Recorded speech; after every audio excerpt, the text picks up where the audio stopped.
আজকে আমাদের হবে কুমড়া ভাজি, ঠিক আছে? এইভাবে কুমড়া ভাজি বানাবা, দেখবা বহুত টেস্টি। নিরামিষ কুমড়া ভাজা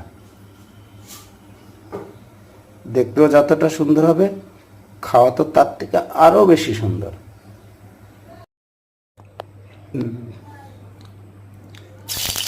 পাঁচফোড়ন, তেল, শুকনো লঙ্কা,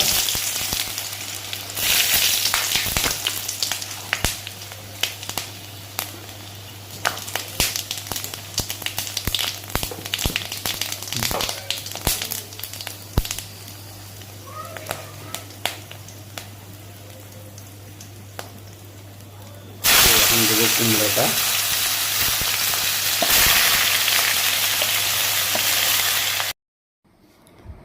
এখন পুরা কুমড়া ভাজিটা কমপ্লিট। এখন আমি খাইতে বসবো।